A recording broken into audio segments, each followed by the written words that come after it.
All right, everyone, welcome back. Today we're talking about chest-bursting aliens, the dangers of stand-up comedy, the Aunt Jemima treatment, and my crippling fear of Oompa Loompas.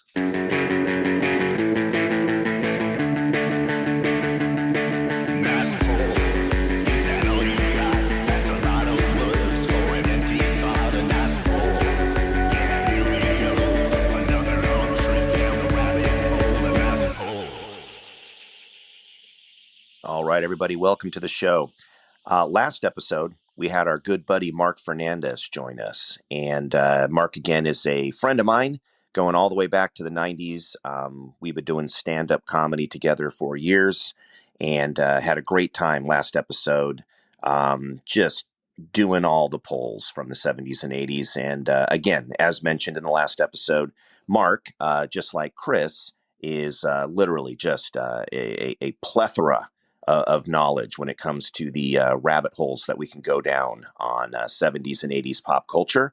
So this is actually a spillover from that episode. We're going to go into a part two because we had so much fun actually reminiscing with Mark. And Mark, I think just a moment ago, we were talking about some of our favorite movies, if I'm not mistaken. Speaking of 70s or 80s movies, favorites? Top five? Oh, man. Well, Mark, I'm going to let's let Mark start since he's the guest. The first one that comes to my mind when anybody ever asks me favorite movie of all time was one I saw in the theaters, Willy Wonka and the Chocolate Factory. Okay. Yep.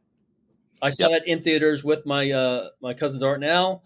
My grandpa dropped us off in his 1969 Toyota, not Toyota, it was Datsun at the time, Datsun B210. And he went to nice get poker and we got to see a movie. The hatchback, yes. the B210 hatchback, yes.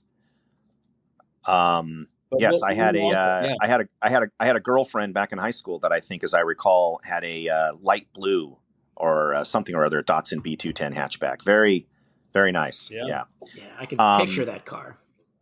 So, and Willy Wonka, Mark, same exact thing. I went to the actual theaters and sat in an actual seat and watched it for the first time. And I'm sure I was just as blown away as you were because nowadays those props and stuff look a little cheesy. But back then, I mean, you may as well have handed us a tab of acid before we walked in, right? I mean, we couldn't believe it. Yeah.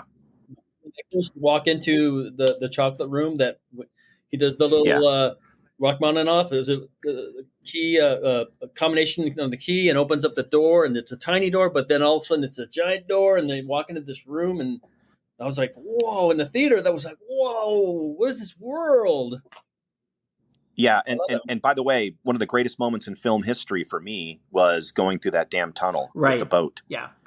I mean, and sorry, I was going to say, I just saw behind the scenes with one of the actors, I think it was Mike TV, who I actually met at a Comic-Con once, and he was such a cool guy. He actually signed a golden ticket for me. Yes, I'm that much of a nerd. But what was it? He said that... Mike TV? Man, I sure don't. Mark, I know you know. Oh, you mean Paris Themmen? His name is Paris Themmen. Yes. Wow, nicely done. Oh, man. They said that when Gene Wilder goes off on that monologue, there's no earthly way of knowing.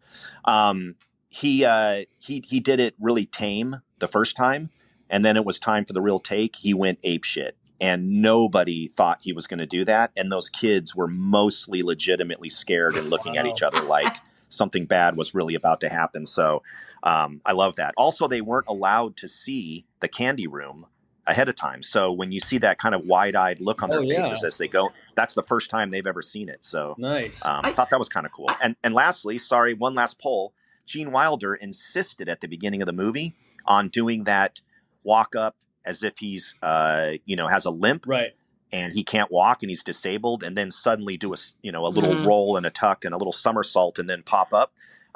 He said, if you don't let me do that and pretend that I'm handicapped, I'm not going to do the movie. Yep. That's how important it was to him to establish the weirdness of this character where you don't really know what's going to happen next. I thought that was super freaking cool. Anyway, sorry, Chris, what were you going to say? No, I just think overall, everything that sticks out about a film like that. And I remember, when he starts singing the song, when everybody goes in and he starts singing, right, the "Come with Me," and you'll see, the whole world of it, and they're all like wild-eyed. Right, and the chocolate is flowing. You're going to make us sing it, aren't you? No, I'm not. But the chocolate's flowing, and I remember, I think it might have been Mike TV's mom. She goes to this big mushroom, and she kind of and there's like frosting. It's like it has polka dots, but it's like frosting. And I remember, and then like if you look at now, you're like, as you got to be a teenager, oh, there was giant mushrooms. But I mean, I think, but just the overall how dark that film was. Yeah, you talk about the tunnel. You talk about these kids. Yeah. If this were it could very easily be a Friday the 13th film because these kids are getting picked off one by one, right? Until there's like one of them left. Even though we're assured at the end, oh, everybody's fine, right?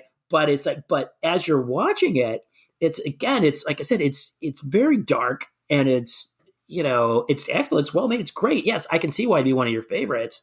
But man, looking at it when you're 8 years old and 18 years old and 28 years old, it's like all these different things kind of may pop up. And I think it even makes it great because not only does it hold up, you can look at it. I don't know. There's so many different perspectives on that film. One of my favorite parts of the movie is in that tunnel scene where Varuka Salt's father says, what is this, Wonka? Some kind of fun house. And Willy Wonka says, why? Having fun? It's just with all the visual imagery in that scene is great. No, I always remember I want an Oompa Loompa. I want an Oompa Loompa. You won't get me one. I hate you. This just whole and he's like, easy, darling. It's like, Wonka, how much for a Loompa? Just the whole. That's but Chris, you gotta say that line better though, because the greatest line in the whole movie is exactly that, right, Chris? Where he goes, "All right, Wonka, how much for an Oompa Loompa?" It's like the first thing he thinks of. How much for a human or whatever? Yeah.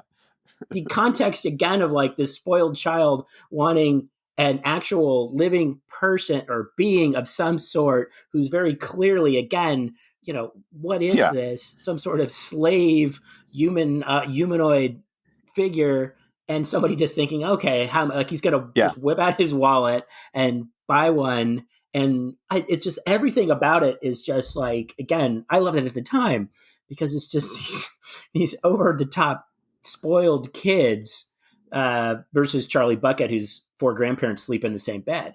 You know what I mean? But in the sense of she wants that Oompa Loompa. And Mark, you know this very well. What is the famous comedy premise about his Grandpa Joe? The guy sleeping in the bed the whole time. I've heard a few jokes about Grandpa Joe. Not sure if you've heard them. Have you ever heard any of those? No. What? The ongoing joke, I've heard it by a couple of different comedians, is here's a guy who's been avoiding work for the last 30 years, sitting in a bed. And the second someone offers him a trip to a chocolate factory, he's fucking dancing, right? This is a guy that just can't get his ass out of bed to lift a finger or do anything until you give him a chocolate bar and say, we're going to go to a factory and do a tour. Where were you this whole time? Right. Man, how did that rib smell? Of course, anyway. It's funnier when they say it, you guys, definitely. Jack Albertson, and Grandpa Joe. Jack Albertson from Chico and the Man. Who was Chico? Freddie Prinze. And his son later on went to star opposite Sarah Michelle Gellar in I Know What You Did Last Summer. Scooby Doo. And there you go. Scooby Doo's. Yeah, he was. Those are fun. Those are kind of fun. Linda Cardellini as Velma, I thought was kind of hot. I'm sorry. Did you say Linda Cardellini in anything? Anything she does. Yeah. My favorite is her in. She starred in a really great dark comedy series with Christina Applegate. Yeah, Dead Like Me. Yeah. Oh man, is it such a great series? But going back to Willy Wonka, I'd like to finish up with one of my personal phobias, which is super uncool and bad of me. But I think, Chris, we've touched on this. I have a fear of people that are of smaller stature. I don't mean short, but little people. And that's horrible to say. It's in movies. You can shock me or scare me by having a tiny demon, right? Like in Don't Be Afraid of the Dark. We talked about that movie. But in Willy Wonka, the Oompa Loompas, I had a horrible nightmare about 3 days after seeing that film, which kind of surprised me. And it was the factory at nighttime when they turn off all the lights, what are those Oompa Loompas doing? In my mind, they were whispering and plotting and planning, and any minute they were going to crawl through the vents and kill Willy Wonka and take over the factory. Wow. But somehow, maybe that should be a movie. I don't know. But to me, that was the scariest thing of all. If I was Charlie Buckets, I would not want to spend the night in that factory knowing that these people who had been shipped, maybe against their will, there and turned into slave labor, churning sugar all day long, that God, just the thought of it, it still gives me chills to this day. Well, did you know the Anyway. iconic look of the Oompa Loompas was vastly different in the book? No, I never read the book. So what do they look like in that? In the book, they just looked like little black people. They were like little. So they had to change it and they made it as different as they could, because in the book, Willy Wonka told the story about how he had saved the Oompa Loompas from Loompa Land, because they would be eaten up and gobbled up like little bits of chocolate or whatever by Vermishes Kanids. Vermishes Kanids or Snozwangers or whatever the bad monster was on Loompa Land. So they went completely opposite, from a small African American looking person to orange and green people. Oh my gosh! Can you even imagine? Yeah, it just goes back to all those things that we've kind of touched on in the show, but obviously, man, so many things about the 60s and 70s, of course, the 50s, that were just like, really? Seriously, you guys? Yeah. Wow. Well, how about another 70s film? How about another favorite? Who wants to throw another 70s film out there? Or give me another one. 80s? Well, you said or just you said something about a top 5. And give us another. One of my favorite movies of all time, 1982, John Carpenter's The Thing.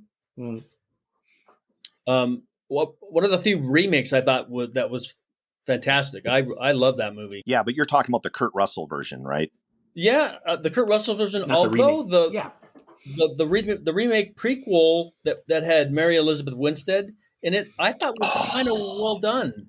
I did not realize she was in that. And by the way, sorry, but she is my new current favorite fan crush. Fanboy. Oh my God, everything about her is just the best. Did you see Sky High? Cool.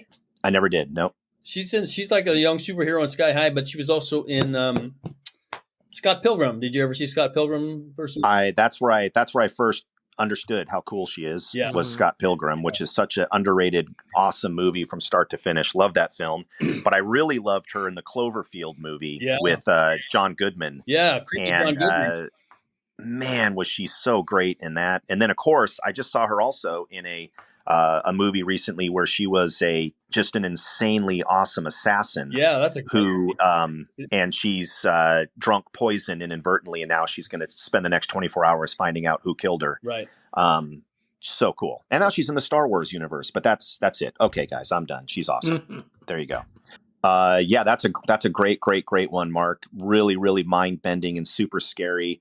On the same level of Invasion of the Body Snatchers back in the day, where the Thing kind of got into that same idea of just, mutations that are so unthinkable and so weird and just mind bending that you're just like, you can't tell who the bad guy is.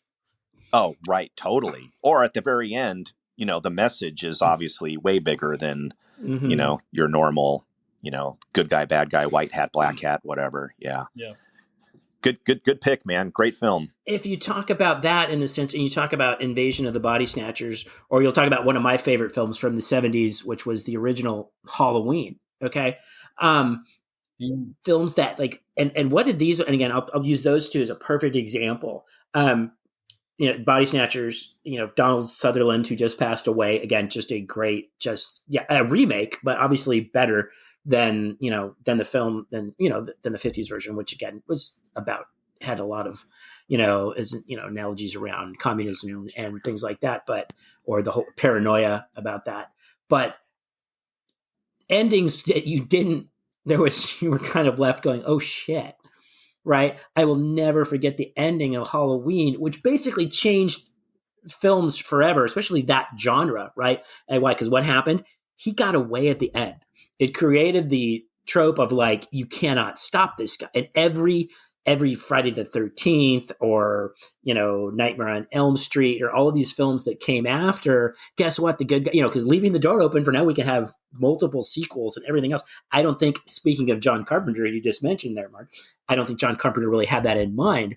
But the fact that when they shoot Michael Myers and he goes out the window and they talk about him and that was the boogeyman, it's like, yes, was that the boogeyman? Yes, it was. And you go back and he's gone. It's like, oh my God. And the same thing, Invasion of the Body Snatchers, when you think everything, and again, spoiler alert for anybody who didn't see this film that came out in 78, when Veronica Cartwright is like she's the last she's like sleep deprived and everything else. And she gets, she's escaped and she finds Donald Sutherland and then he points at her and I don't even know what that is.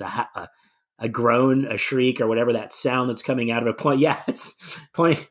We need video for this one. There's Mark's interpretation, and she starts screaming again. It was just like sitting there and watching that. Yeah. Those films again. They did not have tidy endings. They don't have happy endings. You do not think that yes, good conquered over evil and everything's fine, right? And I think those were films, and maybe that reflected the times, I guess, right? Because the '70s was a crazy time when you think of all the things that were happening. And but to me, it was like, those, and then you can look at the genre of, again, films in the '70s, whether it was The Godfather or French Connection or Apocalypse Now, or Jaws, all those films that came after them, groundbreaking films that these films do hold up and films that changed films forever, filmmakers. But that kind of stuff to me was like, okay, it's like we're all told that everything has a happy ending, right? And if you're watching that when you're 11 and 12 years old, and you're going, maybe not, right? And who was the police officer that ends up shooting Michael Myers in the first film? That's a deep pull. Oh, that is. I can only remember Donald Pleasance. I don't remember the. That's it. You're right. I thought Donald Pleasance was a doctor. No, he was Dr. Loomis. Oh, doctor. You're right. Yeah. Well, Mark, of course, not only did you know the answer, but you won up to me and knew what he actually did for a living in that movie. You're right. Yeah, he was a psychologist. Was he a psychologist or something? Yeah. I can't remember. Yeah. He was the one who'd been treating him for his entire life. Right. And then he escaped. Oh, yeah. And somehow knew how to drive a car.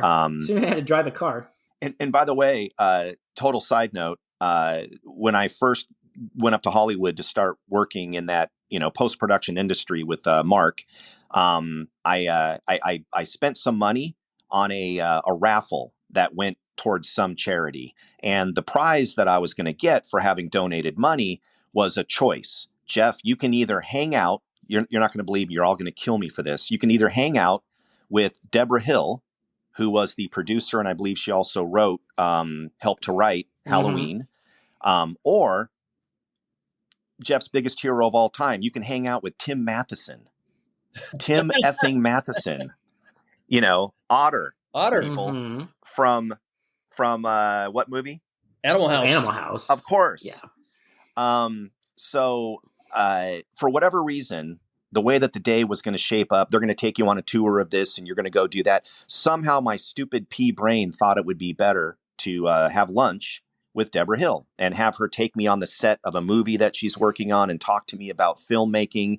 I don't know why I thought that was somehow a better thing, because looking back on it, it's my biggest regret of all time is I didn't hang out with the coolest dude ever, Tim Matheson. Yeah. But I eventually was able to get her to sit down to lunch with me, because after I won, it was very hard to get a hold of her. We didn't have the tour of the set. We didn't get to see any kind of a movie in progress. It was just, okay, let's go over here and have lunch at this local, deli pita place. I think it was like a $2 lunch. Pita Hut. And I sit down and I'm like, hey, at least I'm with Deborah Hill. Let me at least ask her some questions about Halloween or something, behind the scenes or weird stuff that happened or stuff that I don't know. And I go, so what was it like making that movie? And she goes, eh. And I go, oh, okay. Well, was there anything weird about the production that was kind of interesting? Yeah. I mean, we ended up using, a William Shatner mask, and then we just added some stuff to it and did a few things to make it look weird. Anything else you want to know? I'm just like, I guess not. Sorry. should we just pay separately and I'll go home now? Oh, I don't know if she was bummer. busy. Nothing against her personally. She's probably a nice person, but it was just one of those like, Jeff, why did I spend the day with her? I could have been with Tim Matheson. Anything would have been better than this. Wow. Sorry, I had to get that off my chest. Thank you for listening. That's a great story. That's unfortunate. All right. That was unfortunate. Next movie on Fern's list is Young Frankenstein. Oh, dude, great choice. 1974. Yeah, that one shaped a lot of my sensibilities towards comedy. Anyway, I mean, Mel Brooks, come on. Yes, I think Blazing Saddles came out that year too, but those two actually huge influences on me and what I find funny. Well, shot in black and white, everything shot by shot. The characters, if you can't laugh at Igor, right? Marty Feldman at his peak, basically. And I stole a brain from Abby Normal, right? I mean, these kind of jokes that just kind of went on and on. Gene Hackman as that cameo, right? It's like the blind guy. Everything about it was just, it's genius. Like I said, I think it's better than Blazing Saddles. Blazing Saddles is a classic if you look at it from a filmmaking perspective. And I will say that movie had not one, but two women where to this day, Varuka. If I could go back in a time machine for the sole purpose of just meeting up with, women that I admire, after I hung out in New York with Debbie Harry, I would definitely be trying my hardest to hang out with Terry Garr and Madeline Kahn. I'm not even talking about, they're all beautiful, all three of them, of course, but I'm just talking about the cool factor. I mean, these women, every single one of them is just like, so, in my mind anyway, I assume I'm correct, so hip, so funny, so just extra next level, just awesome. Yeah.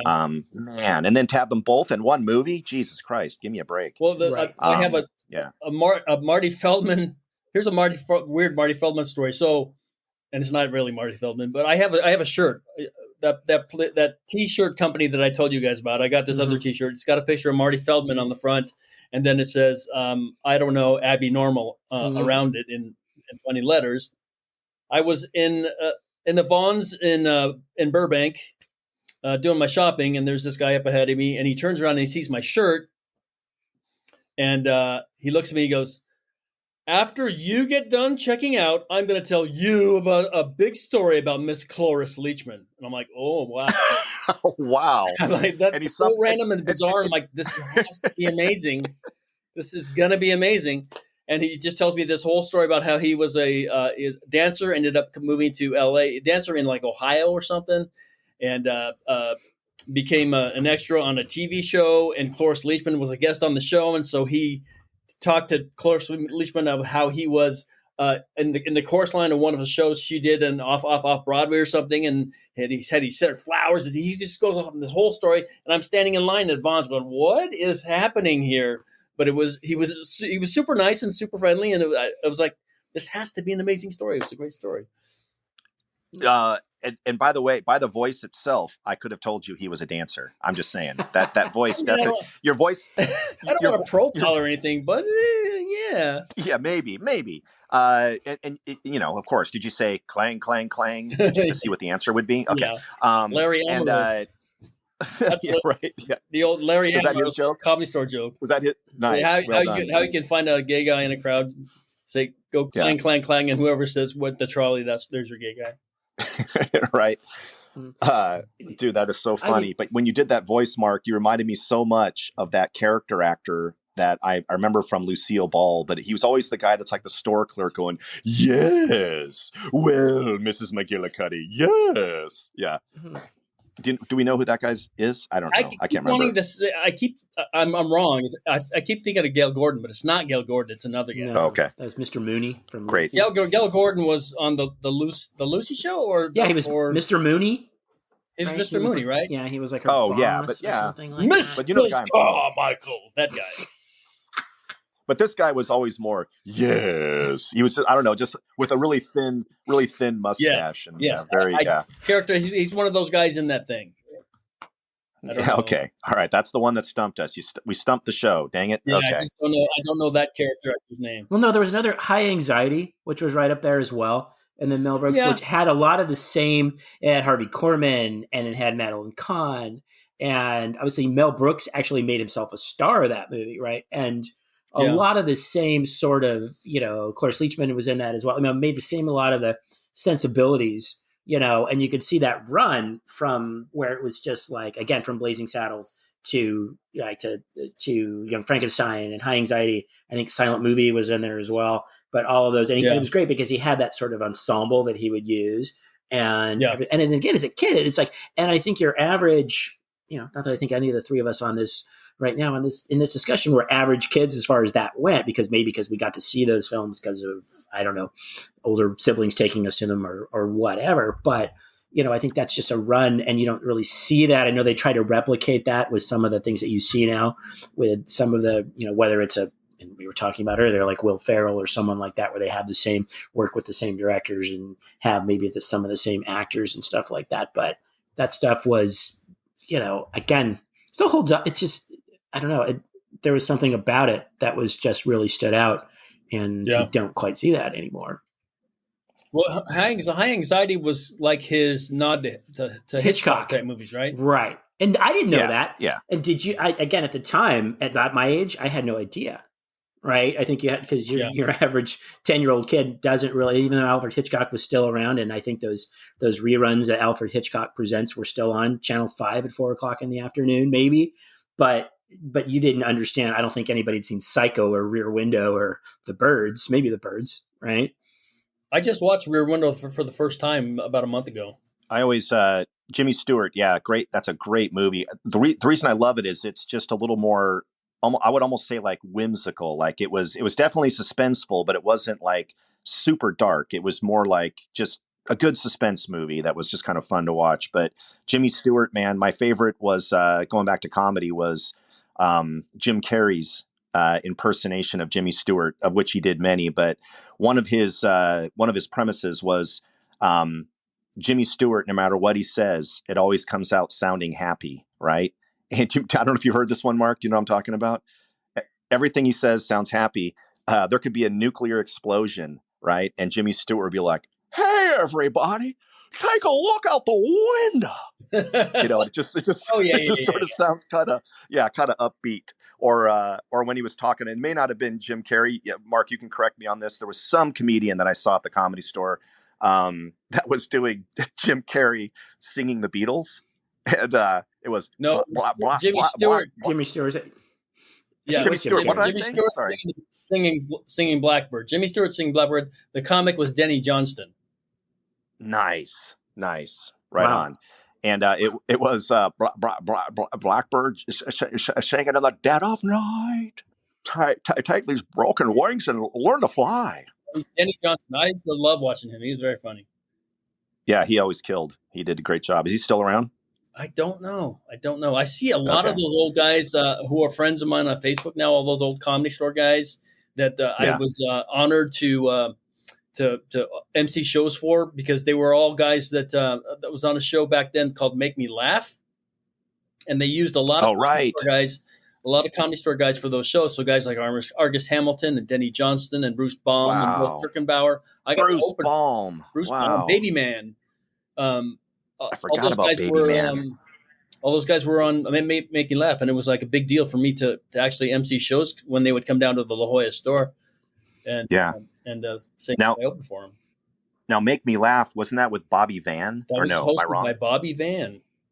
There you go. Yeah, there's a poll. Deep Man, poll. Bobby Deep. Van, and that was and for everybody at home that doesn't remember that show or doesn't know what we're talking about, Make Me Laugh was so great because the contestants, all they had to do was sit in a chair and not laugh. And then you would get every comic that was trying to kind of come up. And then some that were kind of big. I think Gallagher did pretty well on that show. Howie and Mandel. Howie Mandel, who would always stick Mark on his head. He put and blow it up. A rubber glove and then blow it up. But I saw him make someone laugh in like less than 5 seconds. He just walked up and go, "What?" And that was it. They were like, "Yeah." Yeah. He was funny. But that's the whole show. I mean, I thought it was such genius. If you make the person laugh, then you win and they lose. And but anyway, great. That was a great show. Yeah. Yep. Same as like the Gong Show. It had that same kind of like anything can happen, just crazy shit going on. And who's producing this thing again? Holy crap. Paris. I think I remember on one of the Gong shows or something like that, JP Morgan Mm-hmm. literally pulled off. Okay, Mark, you tell the story. I know you. I think you know what I'm saying. No, I don't know what you're talking. I was just going to make a correlation to the fact that JP Morgan was one of those people who was on those shows. Yeah, right. But I didn't know for anything else except for the Gong Show. Oh, okay. That's Yeah, no, I knew her. And JP Morgan, the famous banker, right? Right. Who, but she got her name somehow from that. But she famously just, like everybody on that show, probably drunk, during one of the scenes, just got up, took off her top and her bra, and just started running around topless. Yeah. And it's like, yeah. And of course, it's, I don't know if it was live television, but somehow it did make it on air. And it's just like, I'm sorry, what now? What? I think it made it into like the Gong Show movie or something like that. Remember there was, it was like, which was some weird, almost like drug induced haze of Chuck Barris, a bunch of stuff, they put Chuck Barris in some sort of narrative and then they strung it together. Sam Rockwell did a version of it. Yeah. Well, that was what was the name of the George Clooney movie, which is really good. Yeah, he built some sort of he claimed that he was actually like a CIA assassin, right, in real life. By the way, that does track. That is very CIA to do that. I mean, that not that I guess no, but from what I know, from what I've heard, you guys, that definitely tracks. Here's complete side note, left track, and you can edit this around as you like. But here's the quick question: Maureen McCormick or Susan Day? Oh man, and here's my that is so mean. Chris, the question. Oh yeah. There you go. Chris, hey, I see what you vote. Chris, the question is Maureen McCormick or Susan Day. We're gonna have to give this some thought here. Maureen McCormick. I'm sorry. I'm gonna. That's a tough one. McCormick. Nope, I'm with Mark. Susan Day, for sure. Okay.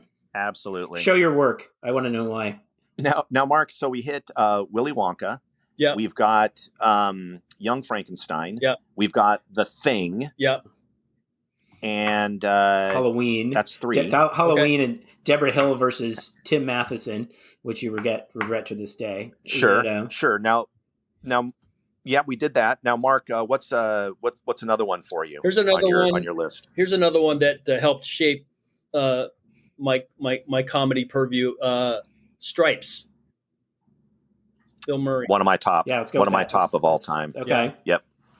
Stripes. Yep. I was working in a movie theater when that movie came out, and it was the old Man Rancho Bernardo 6, which is no longer there anymore. I think it's a church now, but I worked there, and Stripes came out, and me and my buddies fell in love with that movie, and we would, on our breaks, we'd always go in there and watch that movie. And we ended up knowing the movie word for word, line for line, and we would go in there and recite it line for line during our breaks during that movie, and that it was huge. So I did not know that about you, Mark, and so I think you know this, worked as a usher in a movie theater. We just worked at different movie theaters, but that was my whole experience right out of high school, was memorizing the lines to movies because I was an usher. In fact, that's how I met my wife. She was the snack bar girl. And really? Somehow, I did not know that. Yeah, we were all, anyway, that's a whole different story, but yeah, man. So that is so amazing. The same thing happened to me, Mark. And that, in fact, my son, my oldest son, Hayden, I remember he was very shy in school, introverted, having a really hard time making friends. And I said, you know what? He should sit down and watch a couple Bill Murray movies, just maybe some of this just unabashed confidence and smartassery will imprint on him just so that he can kind of start to feel a little more confident. And he watched Stripes. And as God is my witness, it wasn't more than a week or two later that he had, 5 or 6 friends and was getting invited to parties. And to this day, his entire persona to me just screams, that Bill Murray kind of irreverence. So I'm so proud of that decision as a father. You're a good parent, man. That's right. That's right. Proud parenting moment. I had a son that was deathly afraid of horror films, so I showed him Army of Darkness, and then he totally got it and had that kind of sense of humor. So I used movies to train my kids, guys, and Stripes is one of them. But you and Deanna should make all the babies. Quoting Stripes got me made girls laugh. I remember using it as a kind of like a intro when I was talking to girls in high school. You know, did you ever give any of the girls the Aunt Jemima treatment? The Aunt Jemima treatment, I literally used that on one of the dates I was on, just as a joke and kind of an intro. And oh my God, loved that film. Everything about it. The best part was when they're first trying to get into the Army, right? And they're being interviewed by the recruiter. Are you homosexual? No, but we are willing to learn. It's also a line of like, why are you going to send us someplace different? And that whole sort of. Would they send us to a special place? Yeah, right. That's right. But I think you can look at it. Never convicted.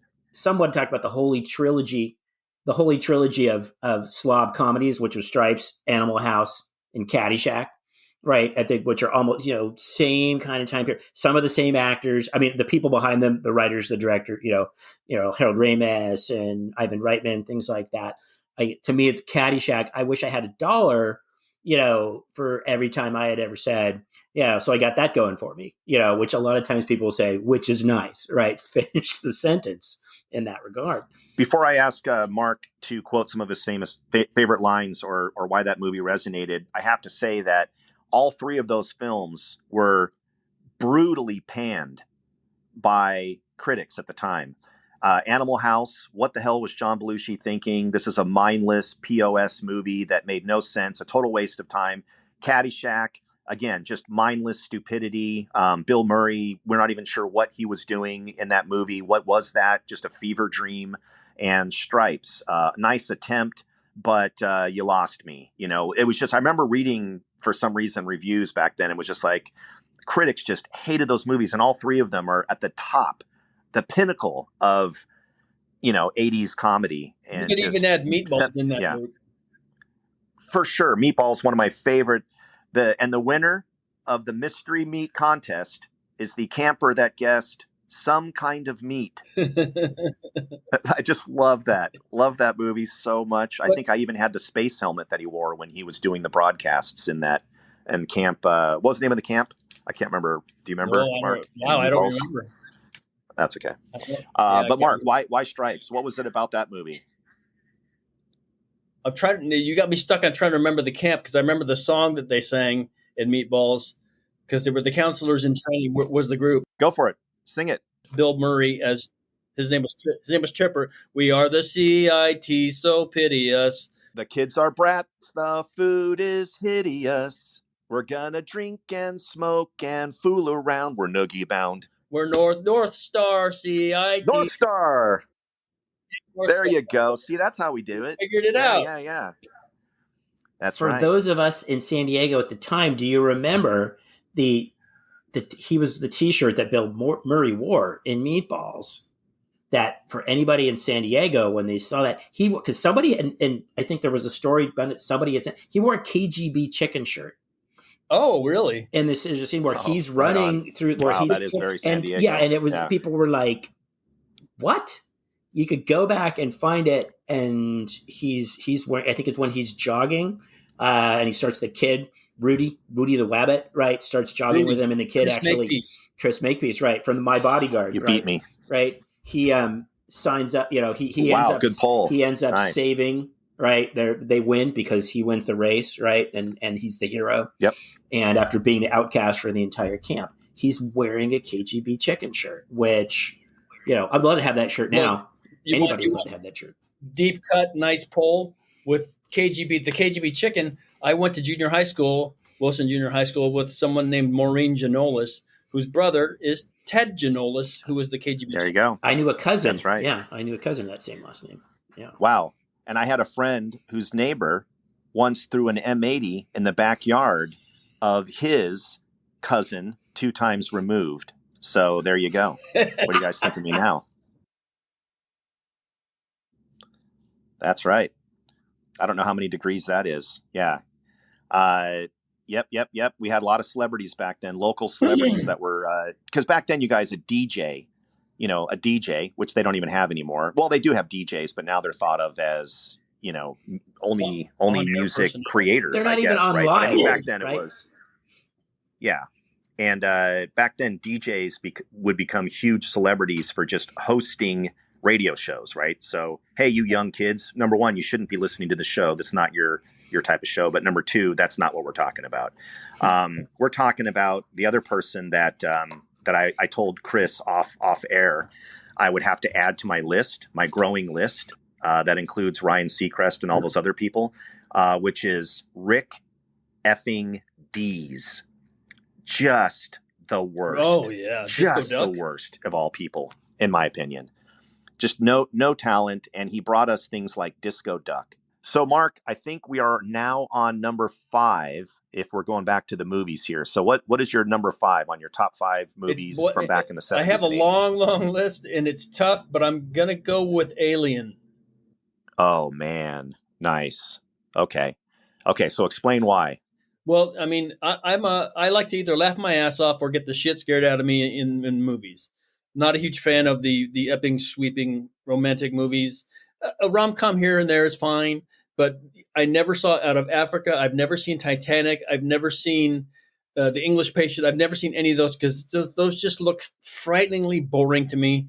So I like to get, like I said, laugh my ass off or the shit scared out of me. Aliens scared the shit out of me. And people call it a horror, but I never really looked at it as a horror. For me, those are it's a monster movie. I guess that's horror, but Alien, just for the whole tone of the movie, the way they shot it, the audio, the whole atmosphere when you're sitting in that theater, because I saw it in a theater when it came out, the whole atmosphere is like you're in space and no one can hear you scream.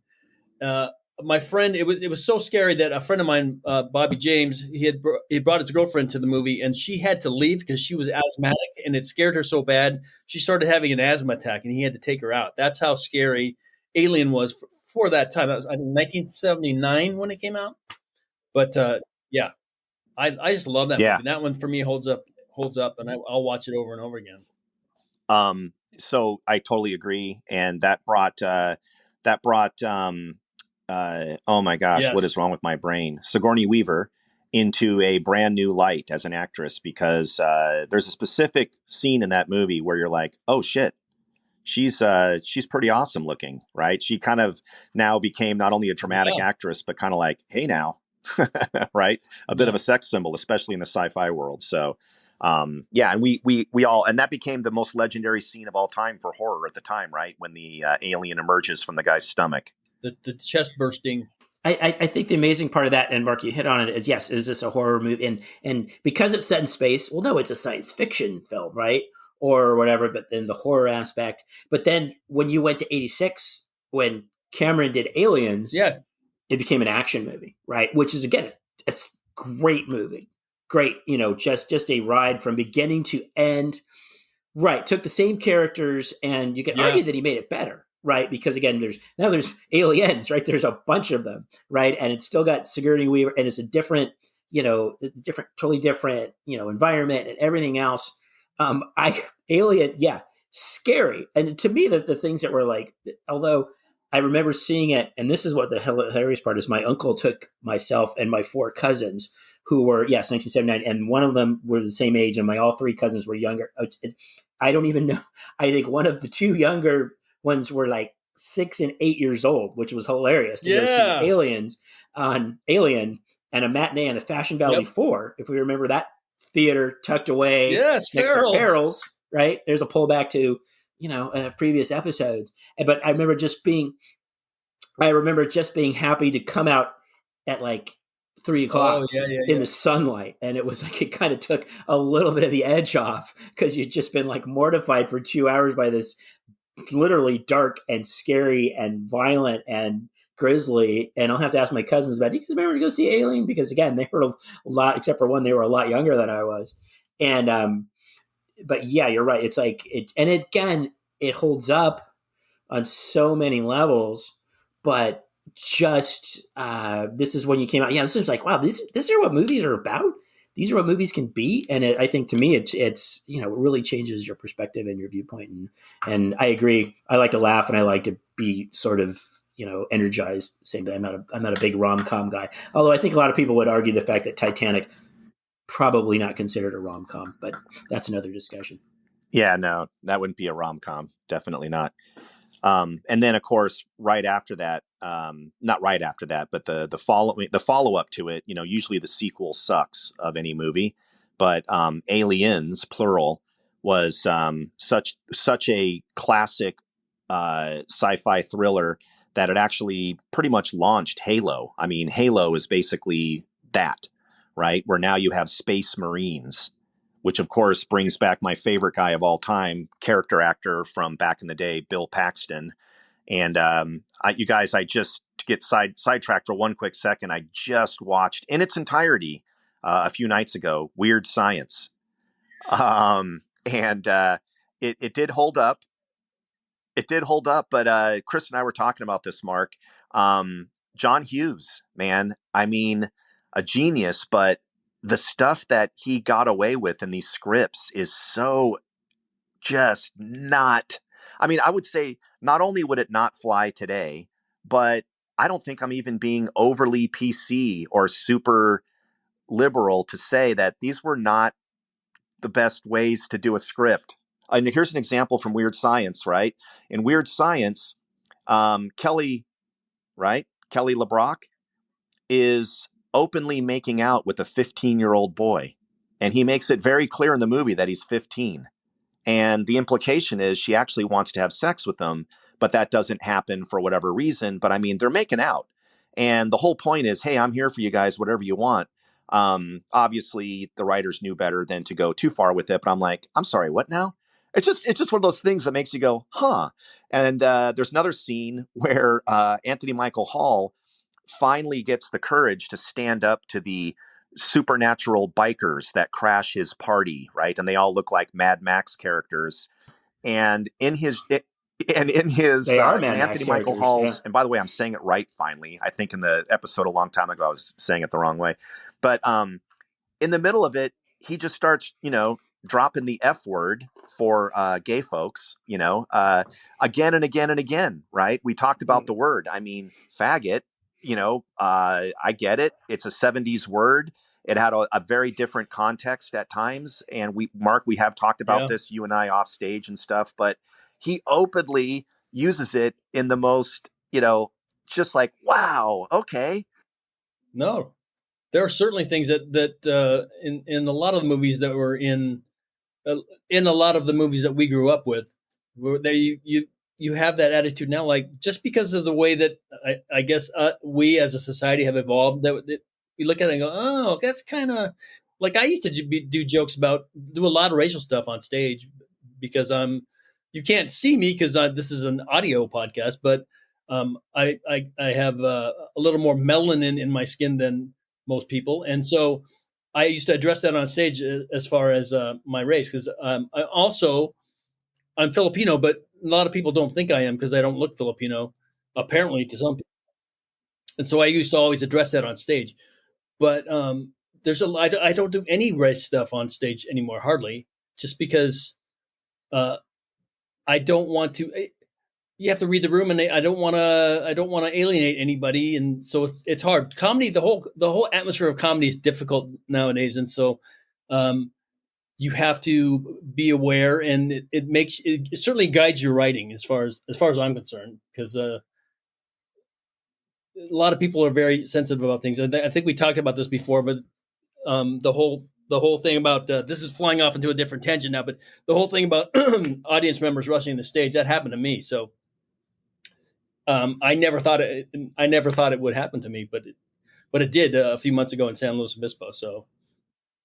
Yeah, and by the way, everyone listening, and I think we should point this out to everyone here. Long overdue that I admit to this. There is a lost episode of us hanging out with Mark and having him as our guest. The very first time that we recorded an episode with Mark, I somehow, after decades of working in the post-production industry in Hollywood, somehow managed to lose the audio tracks and then delete everything. So. We will never be able to tell you all the stories, but man, was that a good episode. Man, you guys should have heard that one. It was incredible. It's our best one ever. Yeah. But on that episode, Mark was sharing this exact story, and I was telling him, we were talking about the fact that, back in the day, you might get boos and you'd get hecklers, but nobody really would ever rush the stage like you see nowadays. And I was saying to Mark, people are so into social media now, and they just feel they can post anything they want and comment and become a troll.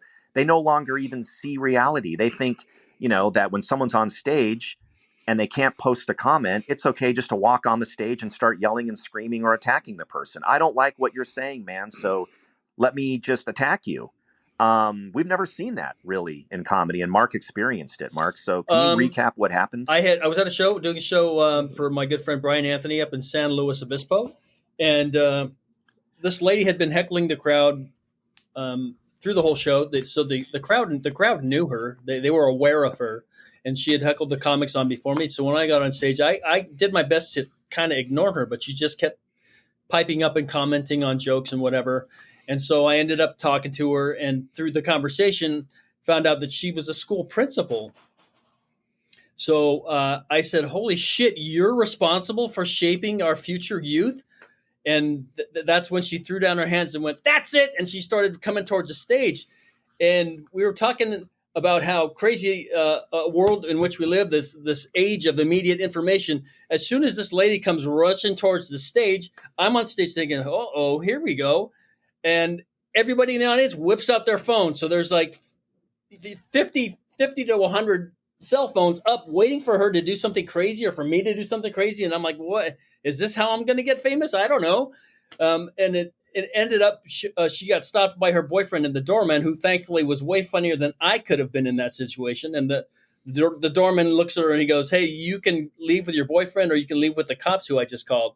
And the audience, the audience was on our side anyway. They hated her from the first time she piped up during the show, and she was annoyed and everybody knew her. So they got her out of the show and we continued with the show. But as she's coming to the stage, I'm sitting on stage, and I was standing at the time. And as she starts coming to the stage, I sat down on the stool like, okay, what's going to happen here? It was just crazy to feel like, oh, now I'm in one of these situations. Fortunately, nothing crazy happened. But still, I mean, audience members nowadays seem to feel that they have that freedom, they have that license. Well, it's not everybody, obviously, thankfully, but there are people that are mentally unhinged. They always have been. And after they get past the 2-drink minimum, you went to a place where, it's going to stir up emotions. You're already mentally unstable. And the place that runs that location says you have to drink at least 2 alcohol drinks. You have to have at least 10 shots with these 2 Long Island iced teas, right? Now go ahead and behave in that room and be quiet when we're making fun of whoever, you're the guy that you're voting for in November. So, yeah, man, crazy. Mark, I think one of the greatest ones was and I'm sure you probably know who this comic is, but it's pretty famous. Guy rushes the stage and the comic has a guitar and he literally smashes the dude with his guitar before he can even make it to the stage. I don't know if you've ever seen that clip, but yeah, and it's just sort of like, and by the way, it was a total overreaction on the part of the comic, but it was pretty funny.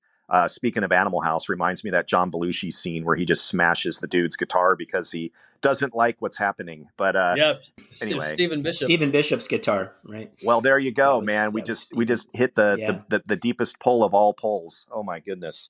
Well, guys, man, this has been so fun. Mark, thank you so much for coming on as a guest. I knew that this experiment would work. So awesome to have another guy that lived in the same basic area, has all the same memories from the 70s and 80s, and can still remember it, by God. All right. Well, hey, with that being said, what do you think, Chris? Until next time? Until next time.